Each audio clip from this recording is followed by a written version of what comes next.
Welcome to Blurry Creatures. If it's your first time listening, we're doing something different this week. One of our friends, a monumental man in the paranormal space and the fringe community, Dr. Michael Heiser, is no longer with us. He passed away yesterday. And Luke, he's the reason Blurry Creatures is what it is.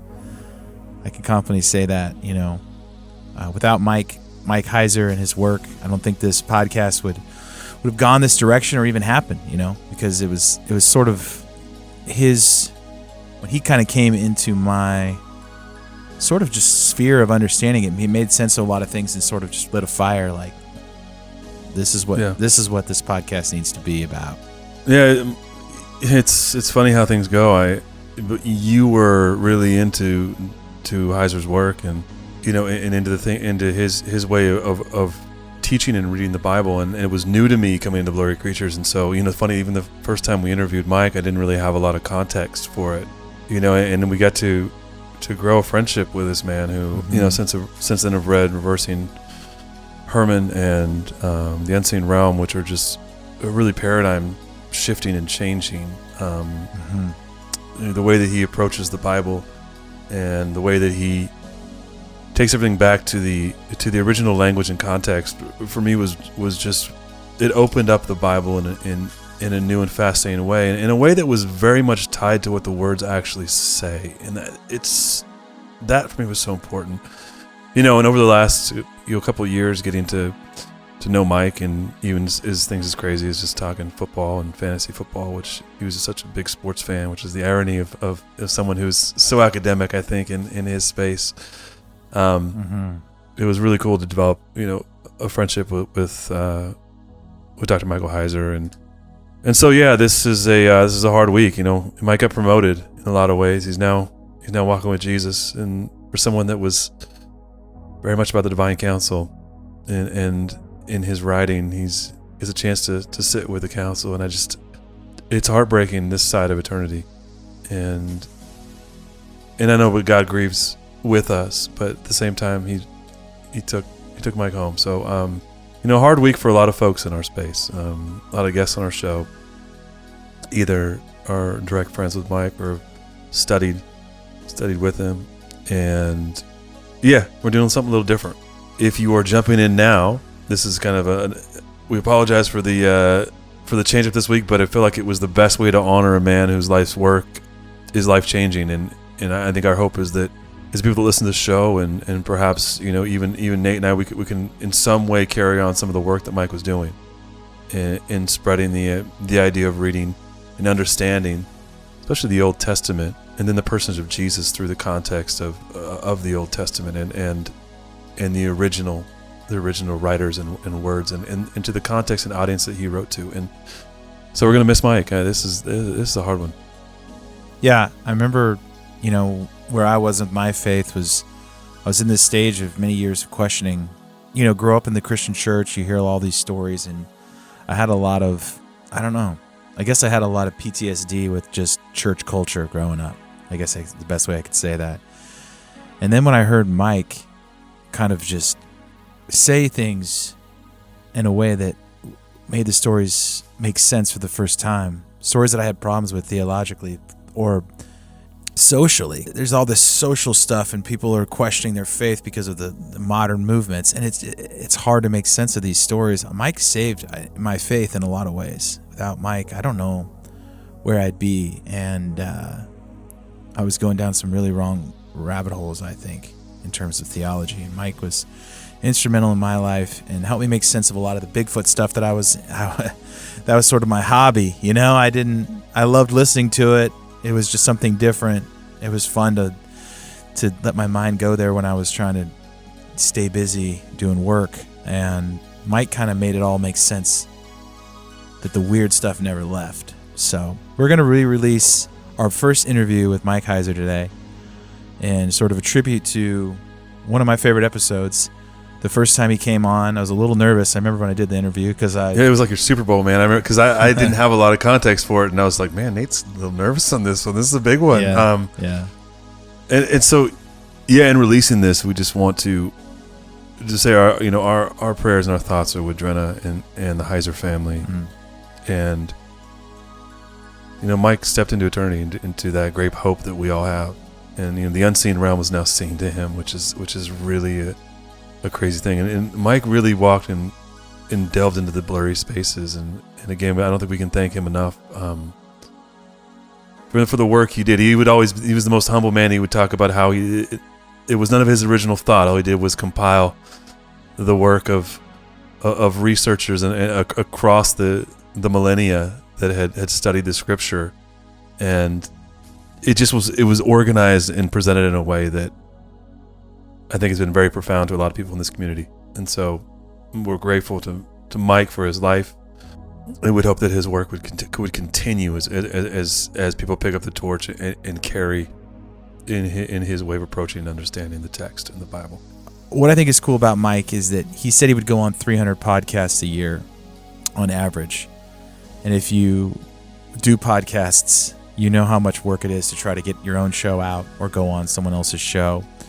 And that's a big deal. So I think Mike was very generous with his time and energy to try to spread to fringe community, UFO conventions, and a lot of people in this space, and bring sort of an academic perspective to those spaces and say, hey, you can take these subjects seriously.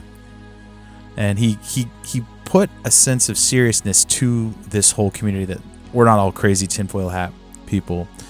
Like I said, he's going to be missed. So this one's for you, Mike.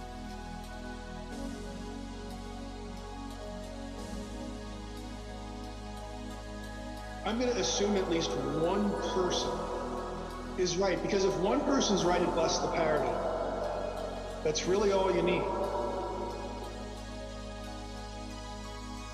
One person's right, it busts the paradigm. That's really all you need. One person's right, it busts the paradigm. That's really all you need.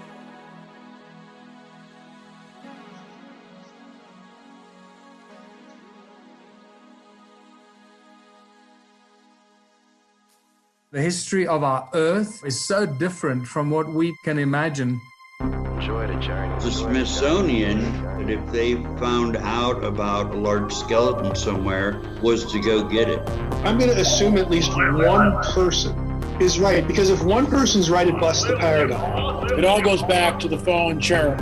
And the problem with the modern day church, they have a very truncated view of the supernatural. This backdrop that's just pregnant with all kinds of meaning associated with this Mount Hermon event. Welcome to Blurry Creatures. And this guy defects from the kingdom. That's a big deal.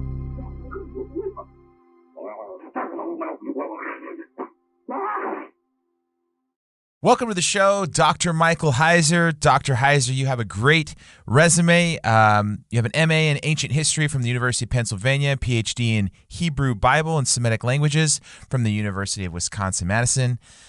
You hosted a podcast called Paranormal, which is kind of like science meets paranormal. And you retired that show, but you have a new show called Fringe Pop, which tackles topics that we talk about on our show.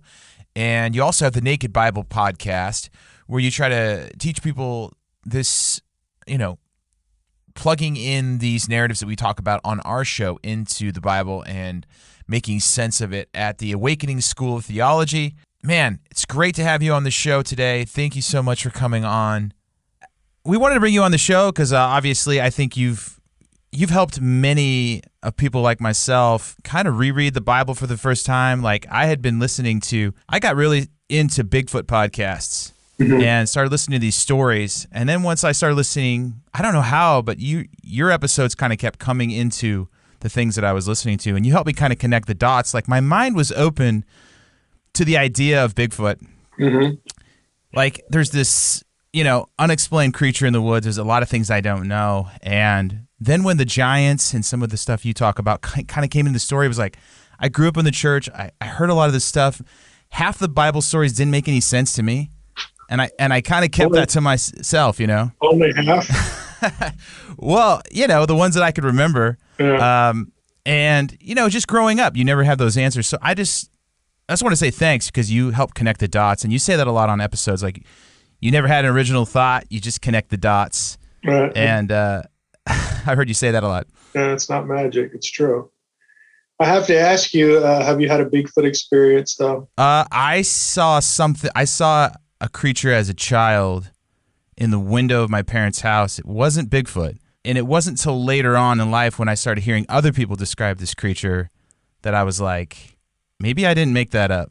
Maybe I did see that. Yeah, I was wondering where the interest came from. It's ironic you mentioned that because I don't know if you listen to Monster Talk at all, which is it's a podcast about monsters, but it's put on by I don't know, some skeptical society. I don't know if it's Psycop or something else, but it's a good show. I've actually been on the show. Okay. And they had two guys on that did a 2-volume set, research books on Bigfoot. And their whole thing was they would classify themselves as believers, but not that it's a creature. Yeah. It's some sort of paranormal thing. And I found the interview really interesting because I had no idea, and they had very direct, explicit examples of how Bigfoot stuff gets reported, and all the extraneous paranormal stuff that go with it gets left out of the accounts. Yeah. Orbs, women in white, basically their thing is if you took Bigfoot out of these stories, you'd have a poltergeist story. Yeah. Interesting, though. I mean, it was quite fascinating. Yeah, I had never. It's a different niche to go back and collect all this stuff from both the literature and anecdotal stuff, and going back decades. And it's not just North America. They did it in other countries as well. You see the patterns. When you hear the stories, it takes time for your mind to open up enough. You hear one weird story and you just go, it's I can't do it. But if you hear 100 of them, you start to go, there's something to all this. And the same goes with some of the weirder parts of the Bible. Like, a lot of people they do the same thing. They edit out the weird stuff from the Bible, and because their mind's not ready for it, right? I see what you did there. See?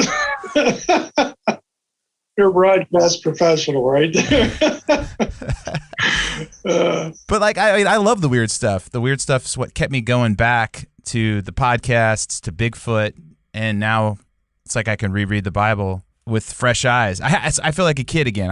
I don't know anything. I have to reread it again completely. Well, I felt the same way. I mean, you've listened to me often enough. I'm sure that you've heard me say that too. But yeah, it's a little disturbing, but also invigorating to be a PhD student in a major Hebrew studies department and feel like you're rediscovering the Bible for the first time. And it's a little bit humbling too, but I just had to be provoked, by Providence and taken down a few pegs, basically you don't really know too much of anything here. And do you think that's like the Holy Spirit or a supernatural thing that kind of opened your mind and your eyes to that, or is it just? Well, I think it was just, I think there were a lot of, I use the word providence because I think God typically moves in ways that we don't even detect until we have hindsight. A lot of people, I think, make the flawed assumption or have the flawed assumption that God is present in the spectacular. And I'm not saying he can't be, but typically God is present in the stuff you never notice, just in the normal, mundane, everyday kind of thing. Because we forget that the Bible is very selective in the stories it tells, and even the people that it focuses on. We don't get a running account of every day, every 24/7 part of their life. We get snippets, we get episodes. It's very episodic and very selective. Most of the time, I'm betting Moses was pretty bored. It's just like, here we go again. I gotta, get out of bed. I gotta do another 20 miles here with these people that just can't stop complaining. In other words, it was a very normal, mundane kind of existence, except when it wasn't. Yeah, you get the highlights, right? We get the highlights. It's not like, man, there's the camel. The camel broke down, and so it's a flawed idea, therefore, to think that God is less active now than he was then. Actually not. Because most of their lives are, again, it's a series of providences that put them in the right place at the right time. Are they going to be receptive, or not? Does God have to move to somebody else to get something done? It's actually very similar. That's a great point. God is not less active now than he was then, because that's the thing. It's a complete narrative now, the way I see it. Yeah. It's like the weird stuff's still happening. And you do things like you go to UFO conferences and you kind of help sort of the amalgamation of the fringe and the academic. Mm-hmm. You can kind of allow smart people to look into this stuff. Yeah. You kind of give them the keys like, hey, you can do this. You can actually listen to some of these podcasts and you can read some of these books. Mm-hmm. But you probably don't err on the side of going too far, like, because some guys in this space, I like to say and this is true. This is just, if you ask me to profile myself, here we go. I'm skeptical of everything, but I'm willing to believe anything. In other words, I want a data-driven argument, period. Doesn't really matter what's at the end of that. If it's data-driven, it's data-driven. There we go. I'm open to, again, people having very strange experiences. I do, as I say on my Fringe Pop, YouTube channel, we open every episode with saying the world is stranger than we think, but thinking should not be strange. Okay. In other words, your thinking should be coherent. It should be data-based, evidence-based, critical thinking, use the tools of logic, tools of science when they apply, So yeah, I think everything should be probed and questioned and critiqued, but also be open to an outcome of all that might be sort of outside the box, that you've been occupying for most of the time. So you don't think the giants were 100 foot tall? No, I don't. Okay, now this is a good example. How is that a data-driven argument? Well, it's a data-driven argument if we take, biblically, and this is usually where the conversation lives. Are any of them actually described in terms of their physical dimensions? Well, you have an unnamed one and you got Goliath, okay? So, if you're reading the Goliath story, he's the most familiar. So the other one's just a tad bit taller potentially, and you'll understand why I say potentially. But if we're looking at the original Hebrew text, we get the Masoretic text that has him in terms of feet and inches, like 9 feet 6 inches tall. Well, that's wonderful, except that the Dead Sea Scrolls don't say that. And neither does the Septuagint. So the Hebrew text from which the Septuagint was translated does not say that. Instead of 6 cubits in a span, both of those sources have 4 cubits in a span, which puts them at 6'6", 6'9". Right? And you say, well, you just ruined the story for me, Mike. Well, in a day when, according to skeletal remains, and we don't really have very many skeletons from the biblical period, say 1000 BC from Israel, archaeologically. But the ones that we have, and the mummies, that we have, in other words, mummified remains from at least the region, have the average height of a male at like 5'2", 5'3". Okay, so put a 5'2" guy up against, Too Tall Jones or, somebody like J.J. Watt or whatever, That's intimidating. Okay, you get a bunch of people out there who aren't warriors and they're a lot smaller against a trained army that's sprinkled with these dudes. Yeah. We're going to get our butts kicked like really fast. Okay. So even if you err on the side of caution, is kind of what you're saying. They're still big. They're still big. This is what kills me. Like you read about these giants in ancient Egypt. Okay, or these some pharaohs were alien human hybrids, which are supposed to be connected to Nephilim. All this, the way the bunny trail goes. We have their mummies, okay? The mummies can be measured with a tape measure, okay? They're, with one exception, there's like one pharaoh over 6 feet tall. It's not hard to come up with data that can either support or undermine an idea. It's just that a lot of times people don't look for it, or they forget, some things that they might want to look at. This is just a problem with this whole, fringe community. And I like the fringe community. I've been in it for over 20 years. Yeah. And I'm willing to believe, like I said, I'm willing to believe anything if you have a coherent. Well, that's a good question. What's the strangest thing? Where's the line for you? Like, what's something you would say, this is the hardest thing for me to believe, but I do believe it? Like, at most out of the box. That's a really good question. I would have to say just the notion of an active, animate supernatural world. I do believe that. In other words, I am not satisfied with a materialistic worldview at all. I don't even need, Bible stuff for that. I mean, I've read enough in paranormal literature to believe that, you know what, it's really unlikely that everybody who reports something strange that doesn't conform to a materialist worldview, that they're all lying. Yeah. That's really unlikely. Mm-hmm. So I'm gonna assume at least one person is right, because if one person's right, it busts the paradigm. That's really all you need. And you can test it, through the rules of logic and stuff like this about what we know about science. And I know enough scientists, people in the hard sciences, that will be very forthright and say science just doesn't have answers to certain questions, and by definition, it can't, because of the way it operates, with detecting things with the five senses and testability and all this stuff. So, you throw that all, into the mix, and it's like, it's a daring thing today as an academic to affirm the reality of an active supernatural world. And I'm not a charismatic either. So I have difficulties with certain charismatic streams, even though I have good charismatic friends that I just enjoy a lot. And you're saying you're not a snake handler? I'm not a snake handler.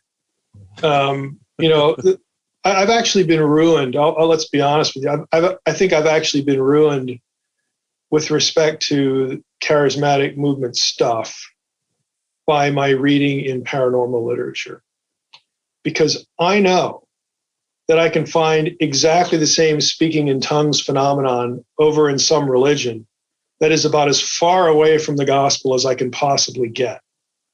I know that. I can get healing. I can get speaking in tongues. I can get visions. I can get all of it. Yeah. Frankly, you can get all of it in UFO literature too.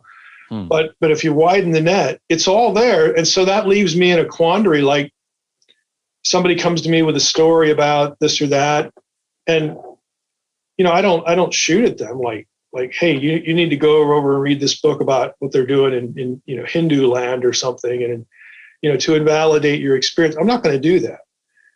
What I usually tell people is, look, there's really, if they ask me what I think, there's really only one way to evaluate this, and that is, does it bear fruit? And that's going to take time. So I'm going to suspend judgment and see, does this give you a closer walk with God? Does it help your testimony? Does it bear fruit in other ways, or just does it just die and go away? Is it forgotten? That's all I can do. So I'm kind of ruined, by my wider exposure to fringy stuff. Most people are. I think a lot of people grow up in it are, When you talk about that, like those things, right? Like the spiritual gifts, as they're called, and do you see like a parallel in finding that in other places with, and this is a little bit of a jump, but like the whole ancient alien thing, where it really just ends up being semantics, like we're talking about, or are we talking about things that, like on a level of, is this part of a counter? Well, I think it's both. On one level, it is semantics. Okay. For instance, if I wanted to get a PhD in religious studies and do my dissertation on glossalia or xenoglossy, I mean, everybody's going to use the same language, to talk about the phenomenon, no matter where it occurs.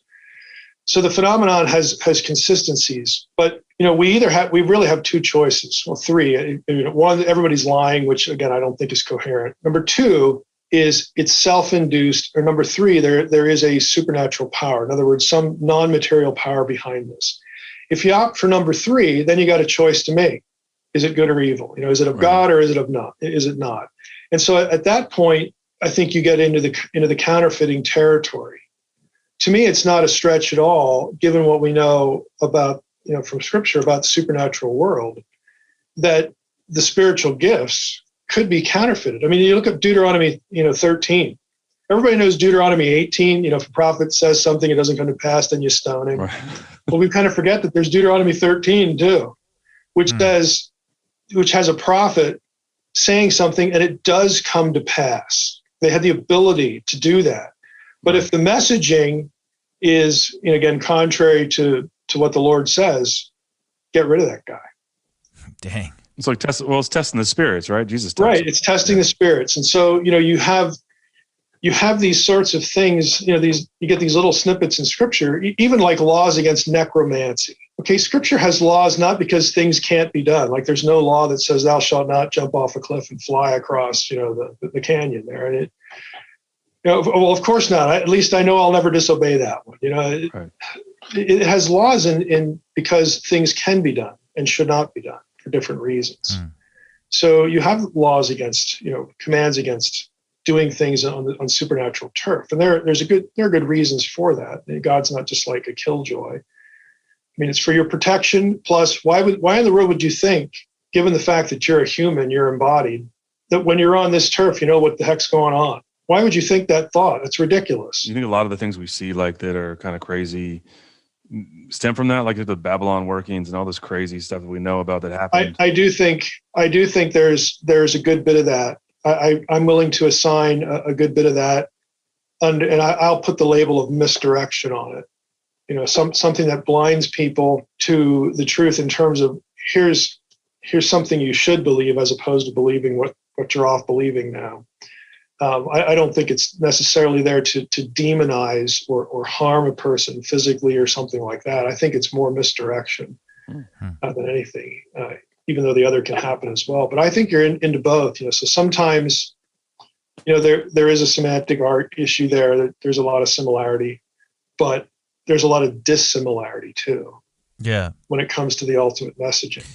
Yeah, it kind of feels like a lot of times people are like they're, a kid finding their dad's shotgun.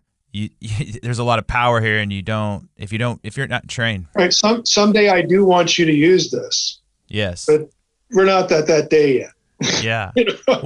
And for a purpose, right? This is we use this when you go duck hunting or whatever, not pulling the trigger inside. Right. And it sounds like to me, and I don't know what your daily life is, but it sounds like you're trying to get people just even in that door. Like there are entities, there is supernatural stuff happening. It's all over scripture. It's everywhere, and people are so skeptical. I would say initially that's true. It's become a little more acute for me though. And what I mean by that is, initially it's like, hey, there's a lot of stuff going on. It's unreasonable to think that everybody lies. Yeah. It's unreasonable to think that everybody's pulling a hoax. If you talk to people, like at a UFO conference, you have a dinner, and around the table, there's a lawyer, there's a teacher, there's a school bus driver, they're just normal people. And they're there basically to share their stories. They're not trying to be in a spotlight. They're very hesitant in most cases to bring this up outside of a safe community like this. They got nothing to gain and a lot to lose and a lot of irritation. Mm-hmm. So, you start to see that, and you want people on the outside to not marginalize these people and not make these assumptions, because there's a lot of this stuff out there. But it's become more acute for me because, and I'm no prophet or a son of a prophet, but I think this is a reasonable prediction to make. And that is, because it's already brewing, within the evangelical community, again, the ostensive, and I'm not saying ostensibly because I think it's fake. I think this is a genuine believing community. But within the evangelical community, there is and is going to be more of a resistance to believing in supernatural things.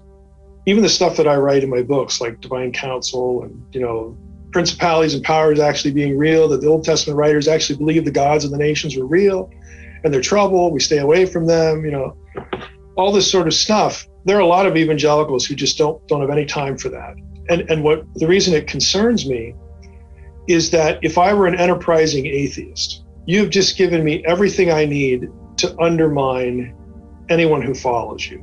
Because all I'm going to do is I'm going to say, okay, if I understand you correctly, here are supernatural statements in category A that the Bible says: deity of Christ, Trinity, hypostatic union, all these theological things, even the concept of salvation. Okay, that's supernatural stuff. That's in category A. And over here's category B. The gods are real. Principalities and powers are those gods. Nephilim stuff, sons of God, Genesis 6. So we need to embrace this, category A, and we can reject category B. If that's the case, well, I got a question. On what basis do you do that when both categories come from the same source? if I'm going to use your argument here in category B, what's to prevent me from traversing to category A and saying that's not real either? That's not real either. That's not real either. That's not real either.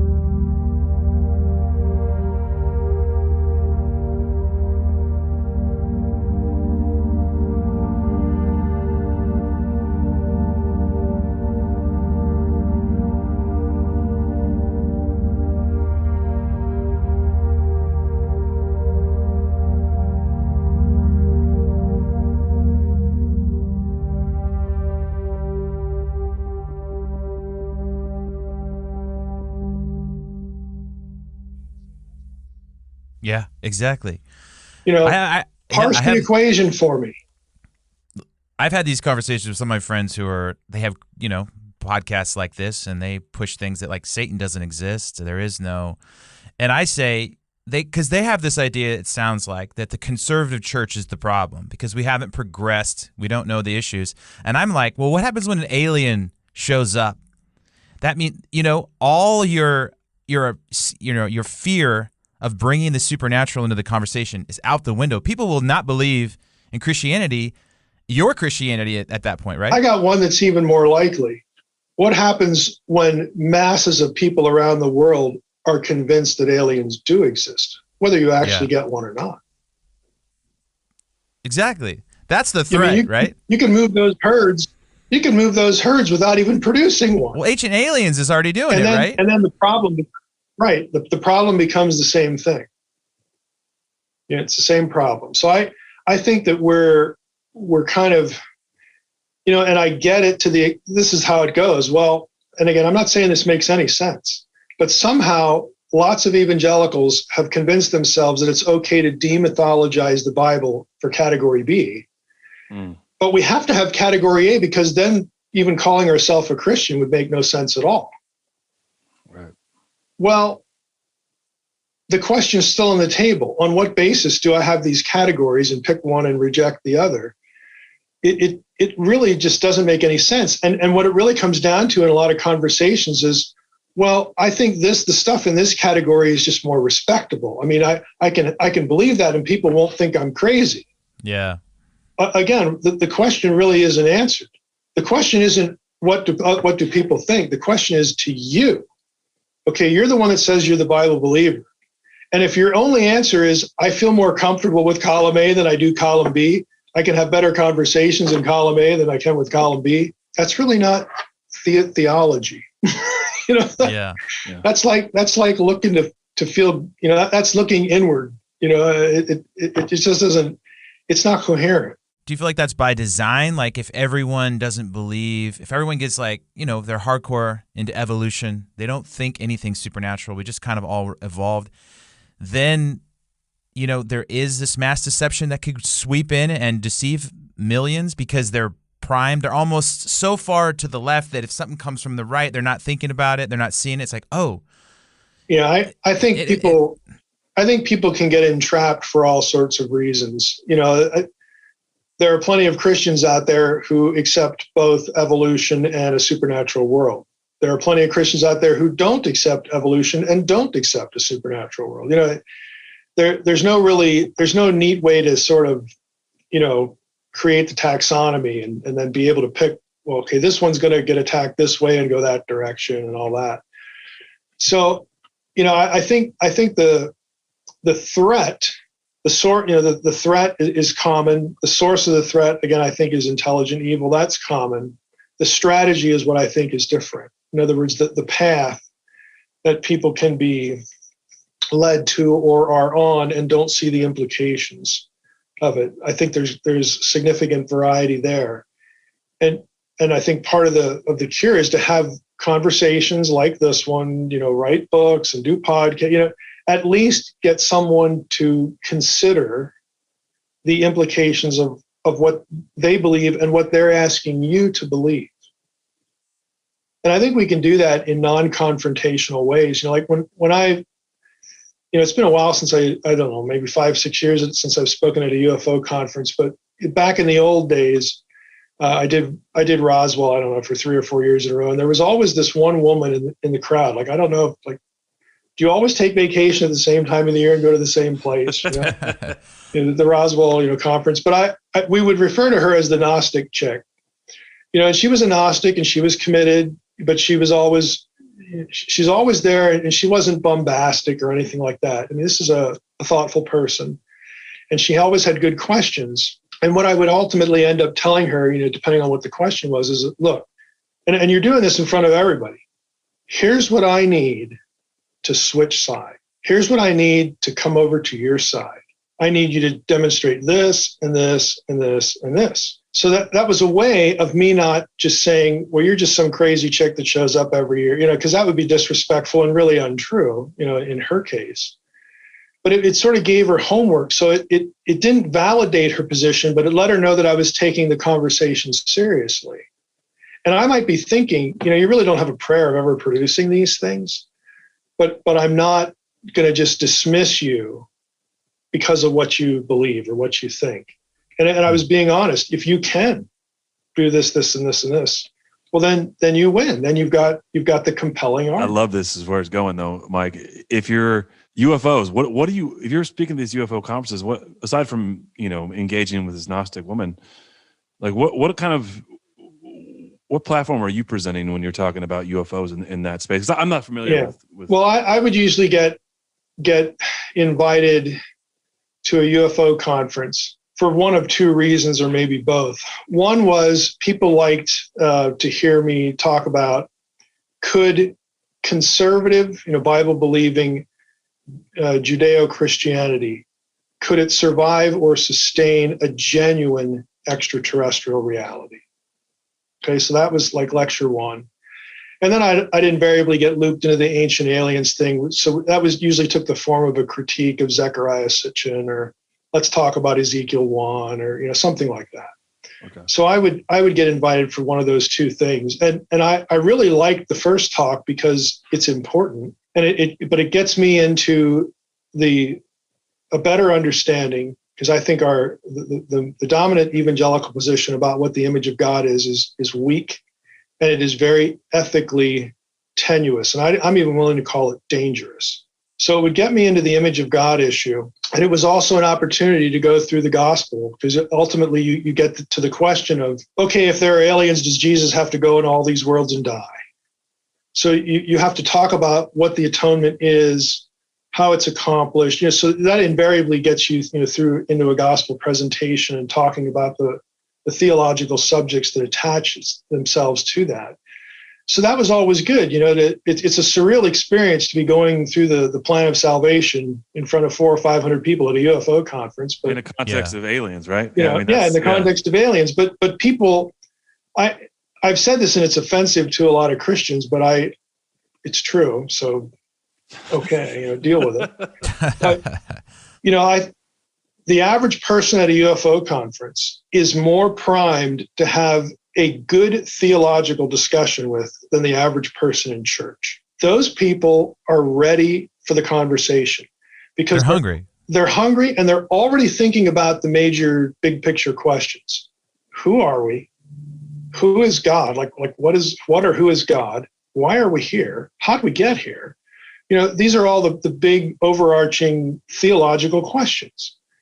And they're down that road. So you can have really good conversations, and people were interested in churchy talk or, Bible talk as it relates to UFO stuff, because mentally most of the people in the audience have already wondered about these questions. So it was actually very easy, to do that.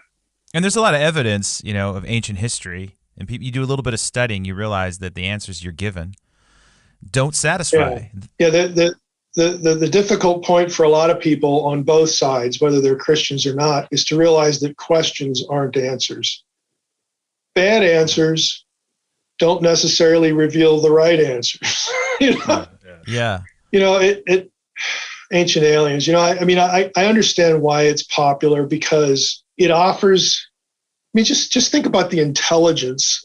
I'm talking about whoever came up with the idea. I don't think they had the foresight that we're going to be in 16 seasons now, but as far as like the saleability of it, what you have is you have a lot of people who reject the narrative of the Bible, Judeo-Christianity. They reject the whole explanation of origins and who we are and why we're here and all that stuff.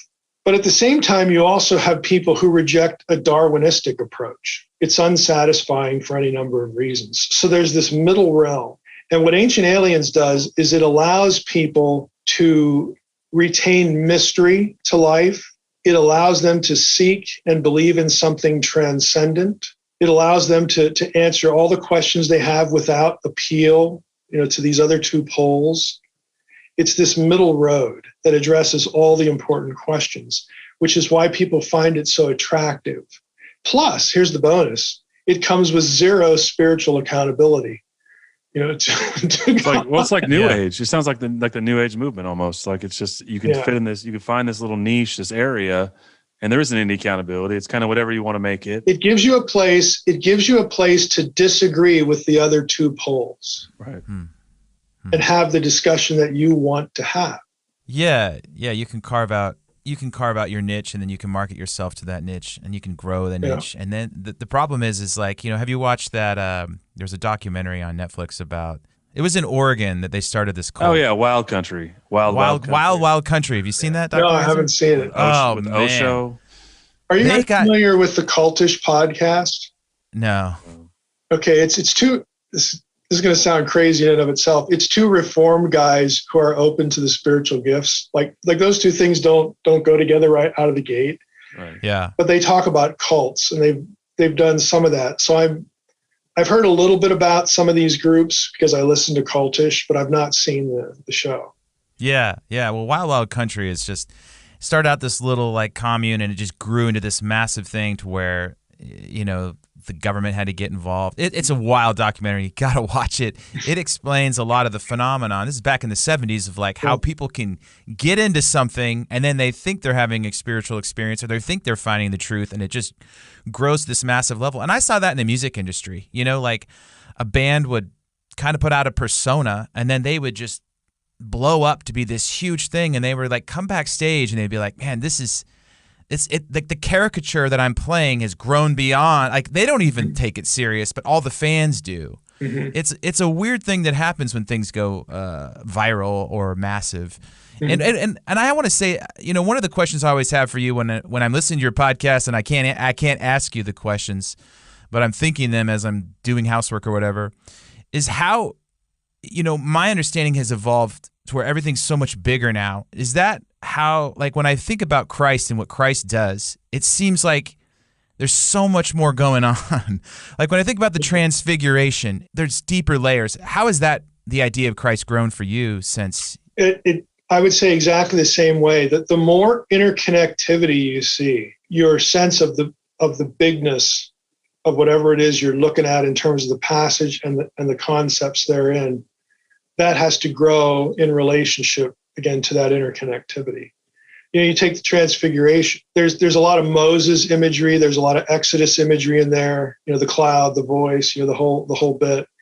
It happens on, Mount Hermon. I mean, you take that simple story that gets preached all the time, and there's all these layers. And the more of that stuff you see, and then you also move from that and you see how another biblical writer will hook back into this passage and specifically pick up on one of those invisible points. Like, there's other layering that happens between passages. And for me, it's made me, to use simple language. Yeah, scripture is a lot bigger. The whole overarching story is a lot bigger. And what I mean, it's more complex, it's more intricate, and ultimately it's more intelligent, because you have this document we call the Bible, this collection of books that's written over, more than 1,000 years. And the interconnectivity of it is so granular in places, with how one author, uses something else from another. It's really, I hate to use a word like magnificent because that sounds a little too flowery, but that's what it is. It's kind of awesome. So, all of this has just given me a bigger appreciation for the intelligence and the magnitude of what God is really up to. In other words, what God was up to it's not just the cross. I mean, the cross is the central linchpin, event. but it's so much bigger than that. And it's actually told to you in the pages of Scripture in so much, bigger ways, more complex ways, more interesting ways, more clever ways, more cryptic ways. I mean, yeah, ways that UFO people could enjoy, right? Right. There's so much going on, texts and subtexts, and it's really become a thing of wonder, to me. I don't feel like I've tapped Scripture. I told somebody a week ago that I already kind of know what I'm doing with the rest of my life, and that is I could spend the rest of my life just doing nothing but Genesis 1 through 15. I would never run out of stuff to think about. I already know that. It's just an amazing thing. There's so much in there too. I mean, the prologue is everything. Yeah. And we sit and look at, just even on this show, especially just look at a few verses in Genesis 6, which, are a couple lines that talk about something that is such a huge topic. I know you've written on all of it, on what happened on Mount Hermon and how that, like, I think what's interesting, what I love what you said is that it's like the way it's woven, right? All that stuff then weaves itself in. And if you understand contextually what happens in the beginning there, you see it all the way through to Revelation. You see the threads, which I think is magnificent. It's a good way. I don't even know how else you would describe it. Well, esoteric is the word I keep thinking, right? Like, is it written in code kind of on purpose? Like, is it written in a way where it's not? See, that thought helps us comfort ourselves. But I think, and what I mean by that is, I don't know if you're listening to the Revelation series on the podcast, where John will be relaying, some piece of his vision or something he saw, and he's crafting it in such a way to try to situate it within the prophetic tradition that has preceded him. He's just one of a line of prophetic voices here. And so he's dipping into the Old Testament, but the way he does it to us is so messy. What I mean by that is he won't ever have the thought, I'd like to make this point, so I'm going to go cite this verse in the Old Testament, and I'm just going to stay there, and you're going to be able to follow. No, that's not what he does. I like this phrase from this passage. I like that one over here. 4 or 5 of these, throw them all in the blender, turn on the button, and you're supposed to just know where he got the stuff and why he just did that. So it's comforting for us to say, oh, it's mysterious, it's cryptic, it's esoteric, it's mystical. No, you're just not smart enough to follow this guy. He has assumed so much of his audience. He's assumed so much of a knowledge base of his readers. And the fact that you can't keep up with that, that's your problem. Okay. Yeah. You don't get to retreat and say that John was trying to be obscure and mystify you. No, you feel mystified because you don't know your Bible well enough to follow. And that's really humbling. Do you think that everyone needs like their wilderness moment in their life to read it? Do you think that you have to go through some kind of struggle before you can see what it's saying to you? Because it seems like there's just endless story of people coming to the end of themselves, and then I do think there needs to be some conscious decision, whether it's provoked by an episode or a podcast or a book or a sermon or whatever. There still has to be a conscious decision, and it's a simple one, but it's a profound one, and it can be a disturbing, troubling one. For me, it was, like I related Unseen Realm, the very first chapter. For me, it was getting provoked to read Psalm 82 in Hebrew. Okay, and as soon as you take the red pill here, you're going to be confronted with the question of, okay, am I really willing to read the Bible like an ancient person would?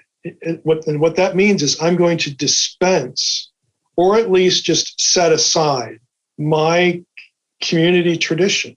The way I've been taught to think about this, I'm going to set it aside, and I'll come back and reevaluate it.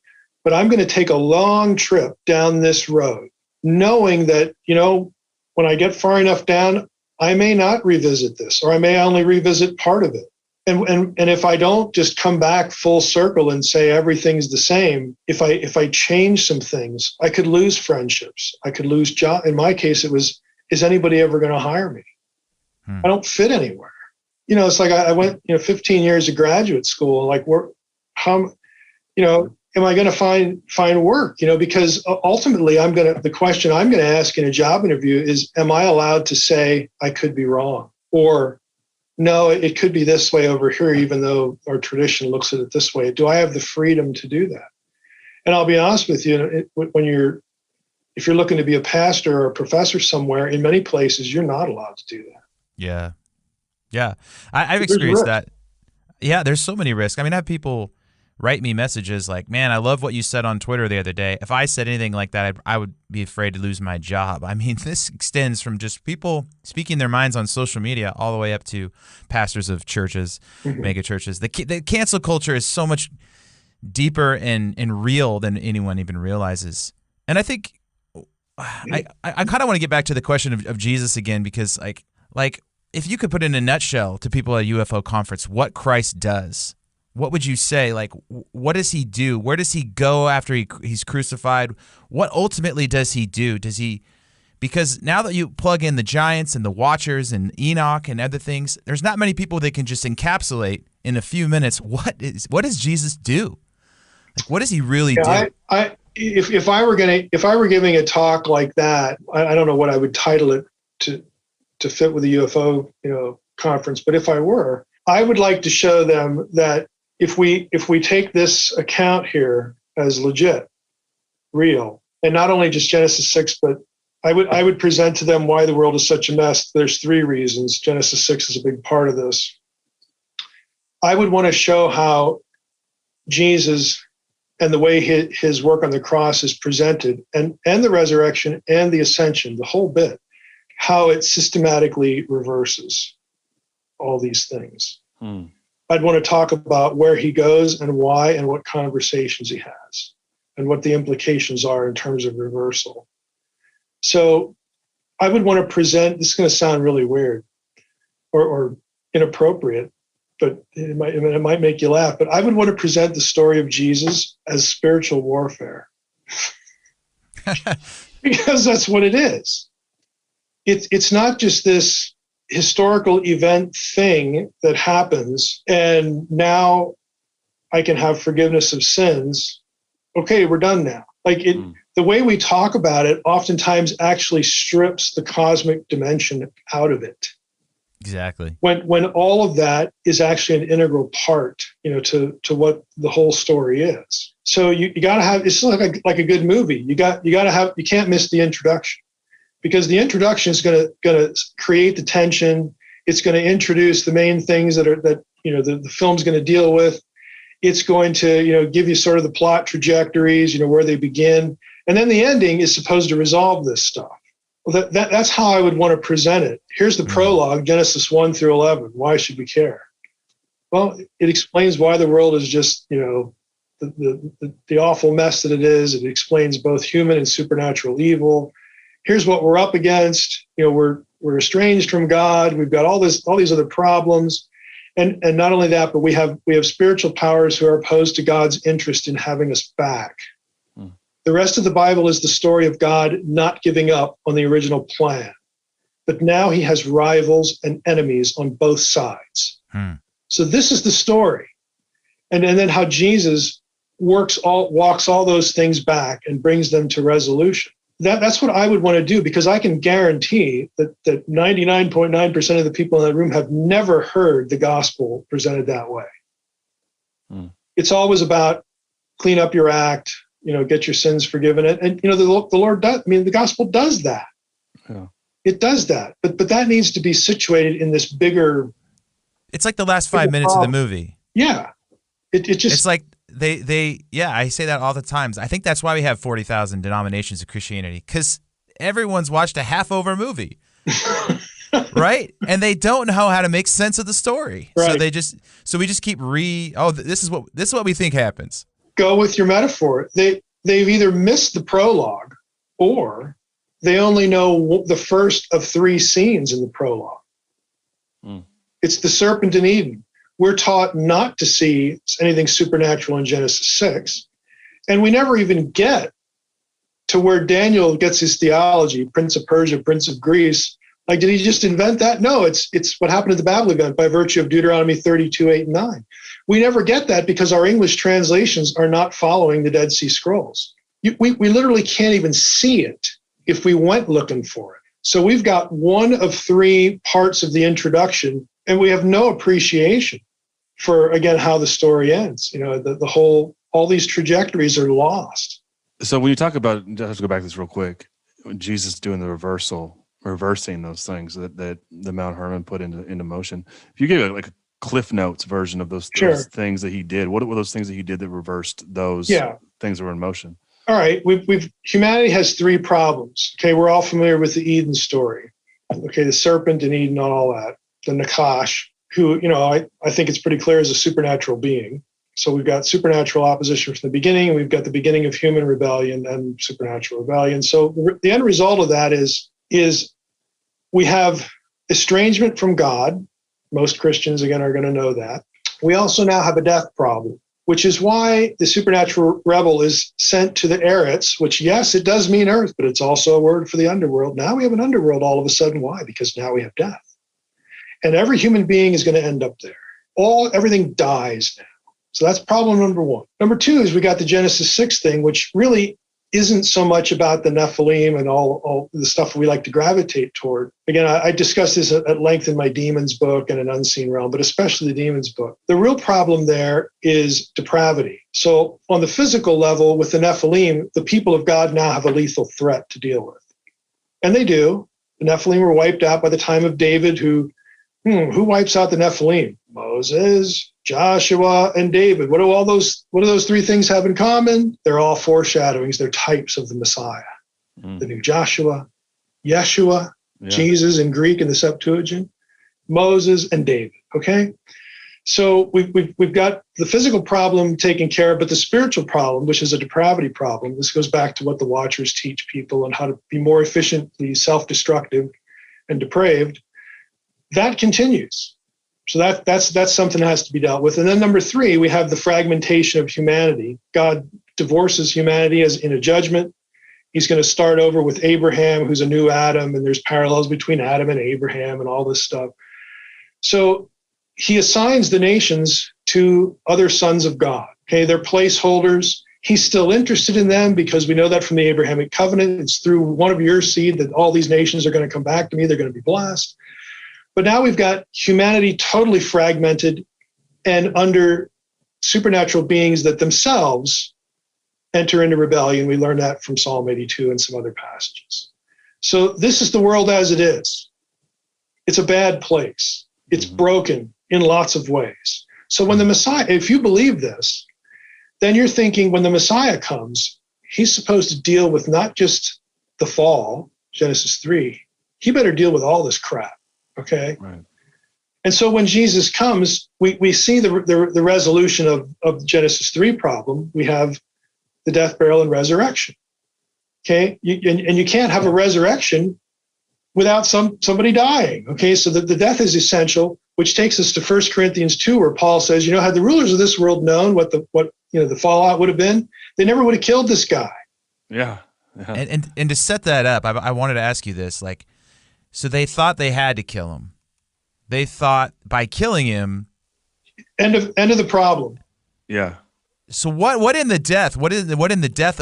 What does it do? Does it? I think the death is substitutionary, and I think the atonement actually is a variegated thing. It means different things.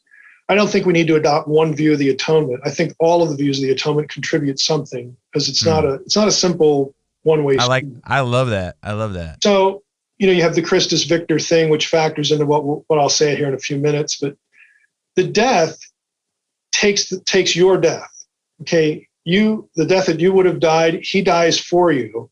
But there's no resolution there unless he rises from the dead.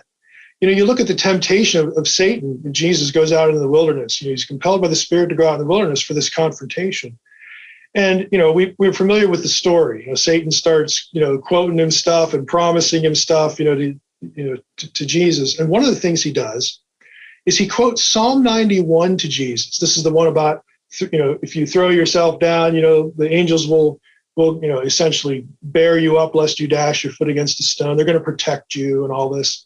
This the Son of David. Psalm 91 is in the Dead Sea Scrolls. It's grouped among exorcistic psalms because there are 5 or 6 things in the passage that in a Jewish audience were actually names of Canaanite deities. Plus it has serpent imagery in it. So here you have Satan throwing this at Jesus. Okay, what are you going to do? Surely the verse means what it says, Jesus. Go ahead. Throw yourself off here. Now, what I think he's doing is he's fishing for information. If Jesus throws himself off and he is rescued, what does Satan learn? Well, I guess we can't kill him. That's exactly what needs to happen. So Jesus is like, no, we're not going to play that game. Okay, I'm not putting any card on the table. Quotes Deuteronomy back to him 3 times. The 3 things that he quotes in Deuteronomy mirror the corporate Son of God, Israel's, their journey through the wilderness. All of this stuff's going on. So, you have this whole setup so that when Jesus dies, he visits the spirits in prison. Again, you're going to read Unseen Realm. I think that's a reference to the Watchers, basically re-announcing to them that you're not getting out of here. You didn't win, blah, blah, blah, blah, blah. 1 Peter 3, I have a whole section of that in Unseen Realm. It turns baptism into spiritual warfare, which is really cool because it's a redeclaration that they're doomed. I'm not doomed. Guess what? Yeah, I'm here with you guys right now, but I'm here to tell you I ain't going to be here long. You're going to be here a long time, but I'm out of here, So he rises from the dead, which of course cures the death problem. But now we get into how we cure both of the other 2. What happens to Jesus after he rises from the dead? He ascends to the Father, and that's important for 2 reasons. One is, when I ascend to the Father, that is the catalytic moment to do what? To have the Spirit sent. What does the Spirit do? The Spirit dwells within believers now, which is a way to retard or rebut or combat depravity. Now we have the Spirit living within us. So now we're going to start to roll back, the whole depravity thing, and the Spirit sets you on a course of sanctification where you will become progressively more like Christ. It's ultimately the defeat of depravity, your glorification. It's not just you get to have eternal life, it's also you become like Christ. And then the other thing it does is when he ascends to the right hand of God, he takes the seat that he formerly had as sovereign. How do we know this? Again, there are various verses in the New Testament where Paul talks about this, but one in Colossians, he does it in Ephesians, that when Christ ascends to the right hand of God, that is equated with the stripping away, the undoing of the authority of the powers, the principalities, the rulers, the powers of darkness. Who are they now? Well, they're the ones who rule the nations. Why does Jesus say, when he ascends to heaven to go do this, the last thing he says is the Great Commission. All authority is given to me in heaven and on earth. Okay? Well, who had authority up to that point? Well, it's the other gods of the nations, because the Most High appointed them to their position. They became corrupt. But now their authority is nullified.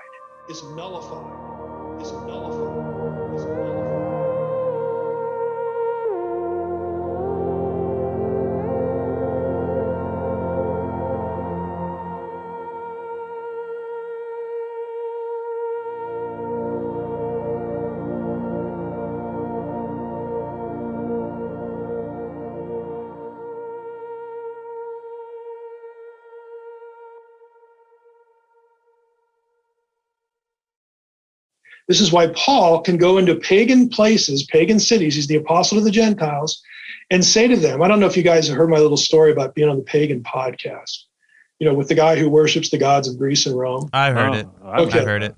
Yeah. This guy asked me to be on his podcast. He signed his emails Hercules, so I thought I should read it.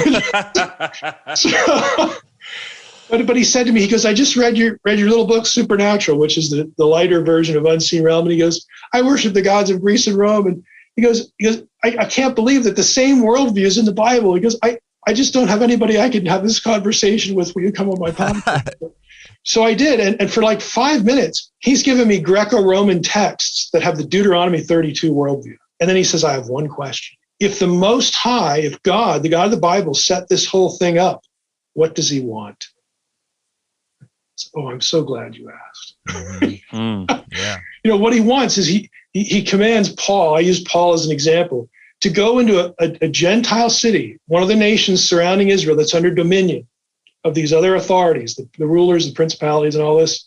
And Paul says, look, I get it. I'm coming to you teaching, preaching Jesus, and I know what you're thinking. You're freaked out and you're scared because if you turn from your gods and turn this way, you think you're going to get punished. You're in a heap, big trouble. You're in a world of hurt.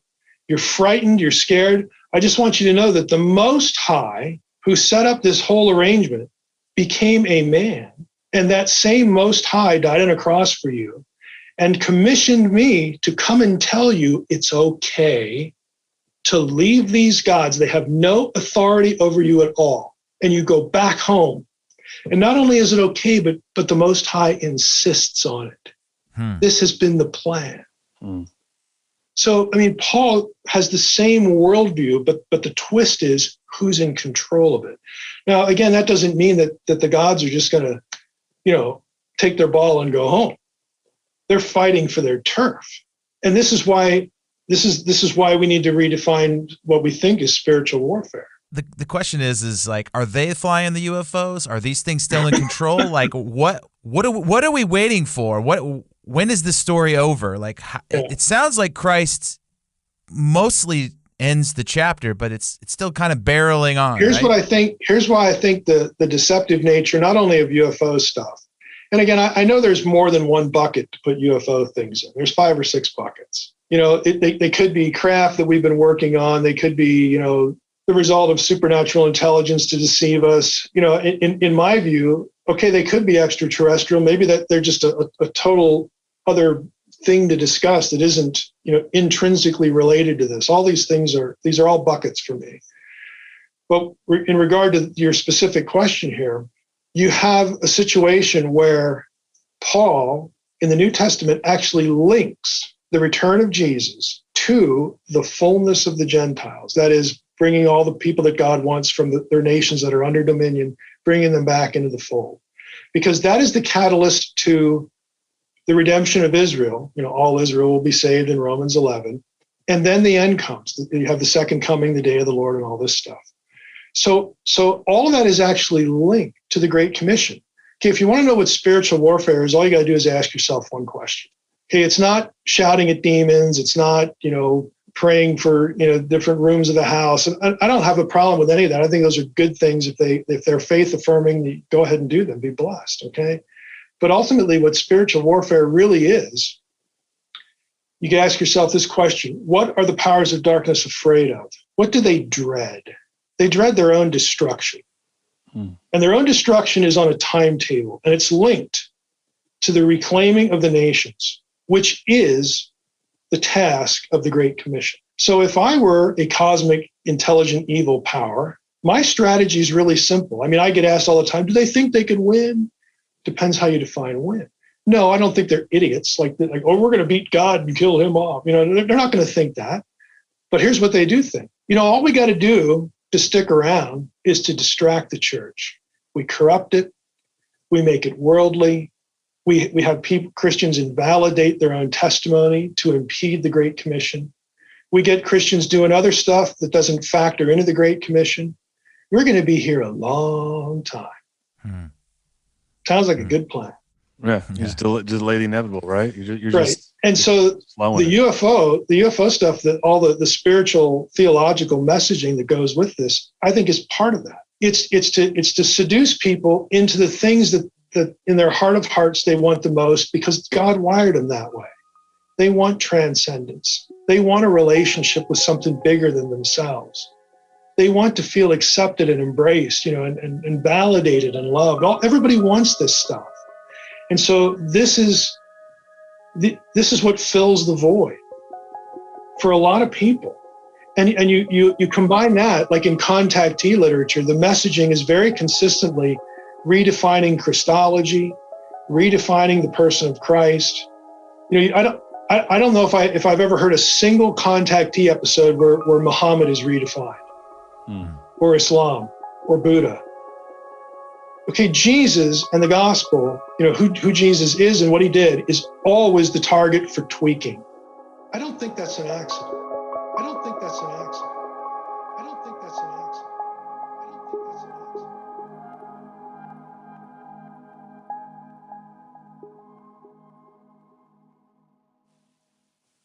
So I think in some respects, what we think of as the UFO stuff, especially the contactee movement and all this kind of stuff, I think it is sinister and it is demonic. I don't think everything, in the UFO orbit, pardon the pun, fits into that box.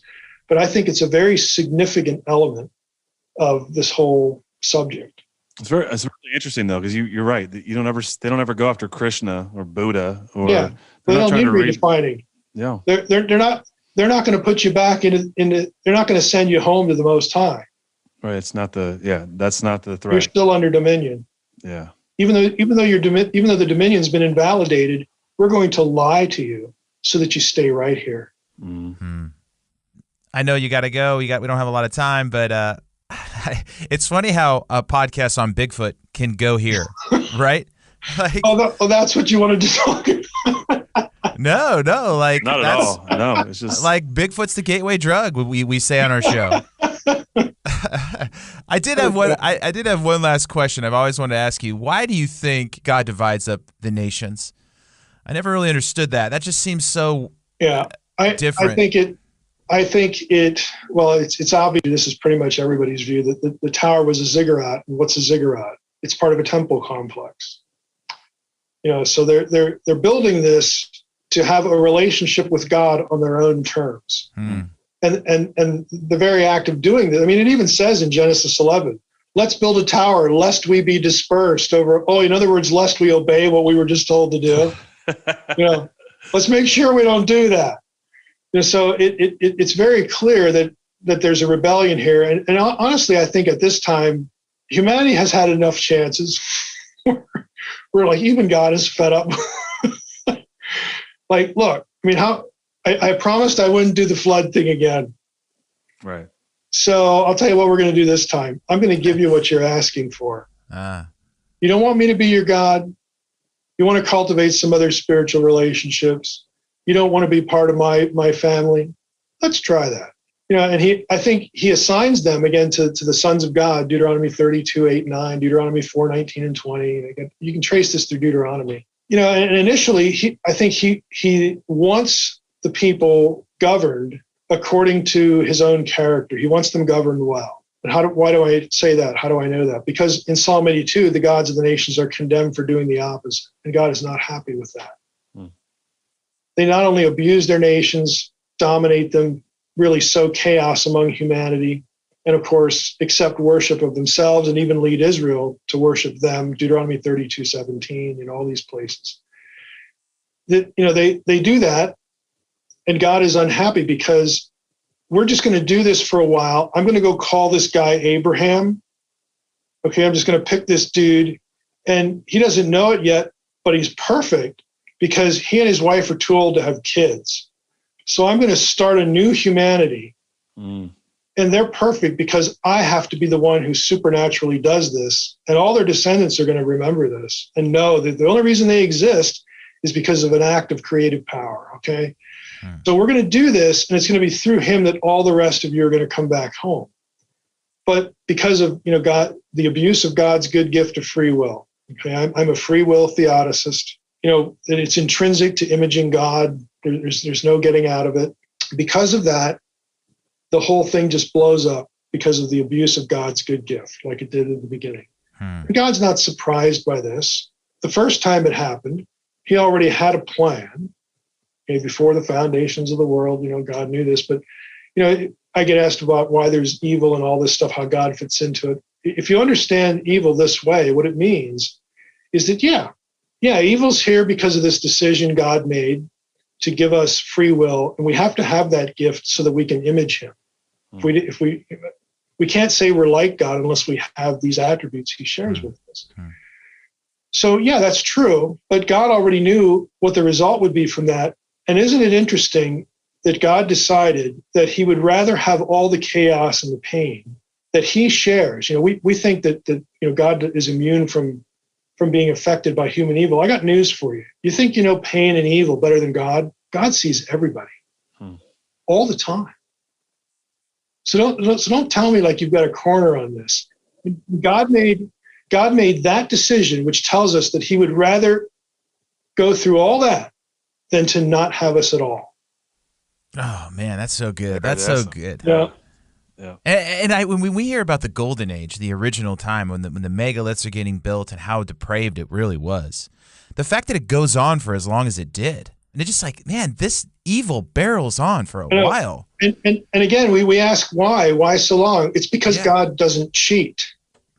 Well, God could get from point A to point B like that if he took away free will. But then God cheats. It's an admission that the original plan, the original way he made humans was a bad idea. No. And do you think that's why every human being wants someone to want them? Yes, I think that we are part. This is how we're wired. We are wired for community with fellow imagers and to want a relationship with our Creator. We're just wired that way. And when we don't have it, or we persist in having it in ways that are either going to be self-destructive, or that we are deceived, or we willfully go off and look at another as God, that it's never satisfying. It's never what it should be and could be. I just think it's part of the way we are, how we're made. Well, I think too that love's a choice, right? And if God is love, then he couldn't violate his own rules of us choosing him. Yeah. He is not going to cheat. His integrity is at stake. His love is at stake. His omniscience is at stake. So because God commits himself to having a human family on the same terms that he decided from the beginning, that's going to take a while. Yeah. But you know what? He's big enough to do it. I don't want to drift off into the whole sovereignty and free will thing, but like in Unseen Realm, I talk about why foreknowledge does not necessitate predestination. And it's very easy to see in 1 Samuel 23 when David, is holed up in Keilah, and Saul finds out. He's like, David, you idiot. Keilah's a walled city. I finally got you. I'm going to go down there and surround the city, and you can't get out. So David hears that Saul knows and that he's going to come down. And so he says, hey, bring over the ephod. I got to ask God a question. Like, hurry. Bring that thing over here. And David asks God two questions. He says, will Saul come down and surround the city? Will he come down to get me? God says, yep, you betcha. Second question is, okay, will the men of Keilah, who I just saved from the Philistines, you would think they owe me a favor, but will the men of Keilah hand me over to Saul? God says, yeah, they'll do that. They're going to do that. They sure will. Because what's the alternative? Saul's men surround the city and you starve them out. You cut off the water supplies. It's classic siege warfare. This is how it's done. So what does David do? He does what you and I would do. See ya, okay? Like, I'm out of here. But what it teaches us is that God foreknew two things that never happened. David is not handed over, and Saul hears that David has left, and he doesn't come down to the city. Okay, got away again. So the fact that God foreknows things does not mean that they're predestined. And in fact, the Reformed creed, the Reformed people, this drives them nuts because of the high Calvinism. Look, your own creeds say this, okay? God knows all things real and possible. If God knowing the possible makes them real, then there really are they're only realities. And if God knows alternative possibilities, now we've got conflicting realities. Like, how does that work? Okay, God knows both, but it doesn't require the predestination issue. Now, God can predestinate things if he wants to. He's allowed to do that. He's God, okay? But he doesn't need to. And so God is operating in this kind of world. And I always use the chess illustration. What's more impressive? God sits down at a table with you to play chess. God looks at you and says, I'm going to play a game of chess today. And I just want you to know that I've predestined every move you're going to make and you're going to win. Yeah. Okay. Well, that's really not as impressive as this conversation. God and you sit down for a game of chess, and God looks at you and says, we're going to play a game of chess today, and I just want you to know you can move anywhere you want. I haven't predestinated your moves, and But he's the best chess player. I'm still going to win. Yeah, exactly. I'm still going to have my way. And sometimes in the chess game, you sacrifice your queen to win, right? Yep. And there you go. Right? Nothing like dropping a mind grenade at the very end. Just at the very end. Here's a little something for everybody to. If predestination, I mean, I love it. I have so many questions. My last thing is just real quick. Like the hang up people have is that they think, a lot of people walk away from all this whole story because they think if I don't, I'm going to be burning in hell forever. Is hell designed for these entities that sinned? I mean, I know that's a whole nother nutshell. But... Well, the Scripture uses that language, as far as their punishment, but it's actually the language about the lake of fire being, for the devil and his angels, which occurs in one passage. It's Matthew 25. That language really doesn't resolve the larger question of, is hell eternal torment or is it annihilation? I mean, both of them are permanent, a permanent separation from God, that kind of thing. So I think that language is sort of, pardon the pun, is the fallout of the initial rebellion. In other words, because of the initial rebellion, we get death and we get the realm of the dead, all this stuff. And the original rebel is cast down there, but all humans now are essentially, this is why Satan is called the God of this world, because everything dies. Ultimately, everything is going to go across his desk. Everything winds up there. So in that sense, yeah, you have the initial creation of this prior to, Adam and Eve's death. This place exists. So it is created for him, the Lord of the dead, and anyone else who would follow him. The New Testament writer looks back and knows the rest of the story about these other rebels and Tartarus and the abyss and all this kind of thing. So I think you can say, initially, yeah, this is where the concept of an underworld, separation from God in terms of death, this is where it originates, out of supernatural rebellion. But humans are caught up in it immediately, in sort of the story arc, from the New Testament. But God obviously didn't intend that from the beginning. There is no abyss. There is no Sheol. There is no underworld in Eden. It is a post-Edenic thing. It's the effect, right? It's the cause. It's not it's an effect. So, you have to sort of, again, put it in its framework, not only its cosmological framework, but just its theological framework. Yeah. Man, well, you have to go back and watch the whole movie, and that's kind of what we've been trying to do on our show, is to get people to. And you said yourself, don't skip prologue, man. Don't skip the introduction. Yeah, right. And you said you could spend the rest of your days just in the first 15 chapters of Genesis. Dr. Heiser, thank you so much. I know you got to go. You go on 100 podcasts a year. We appreciate you coming on to our show. Yeah, thank you. And thanks, Mike. Dropping a lot of great ones, just a lot of just things to ponder. And I know that you can combine the fringe, and that's what we try to do on our show, is just give people, just the license to look into some weird things and appreciate it. Those people really need to be welcomed, to a theological discussion, because their questions are inherently theological. Yeah. There's no escaping it.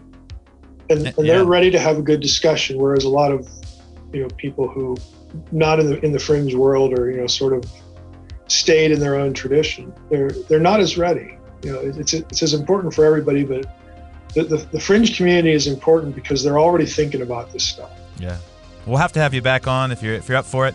Can you plug where people can get involved with what you're doing? Yeah, I mean, the Nerve Center is DR as in Dr. MSH, my initials, drmsh.com. That pretty much has links through tabs to all the other stuff that I'm doing. The books, any of my books you can get on Amazon. Please include my middle initial, Michael S. Heiser. Believe it or not, there's a Michael A. Heiser out there who has written one or two Bible study things. That's not me, okay? But if you see Unseen Realm, you'll know that you got the right guy.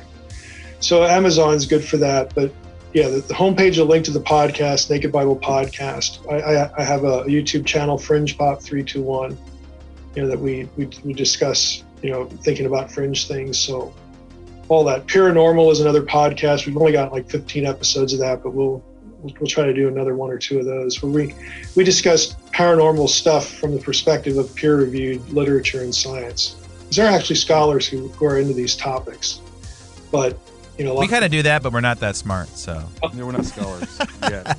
Well, we just build off some research or some experiments somebody did. A lot of people don't realize that stuff's published. Like it's for real. Like it made it into a journal. Right. So we like to do that too, but just create multiple entry points. I have fiction, the facade, and the sequel is the portent, where it's paranormal fiction, but it's also very theological. So any of those things. I love it, and I love that you've Awesome. I love that you've found a way not to get canceled. You know what I mean? Like you can talk about the weird stuff, and you've built a big following, and it's really encouraging. It helps a lot of people like myself who just kind of got into this progressive read of the Bible, and I was just so off. It was. I'm thinking if I can get into the Illuminati, then I'll be cancel proof.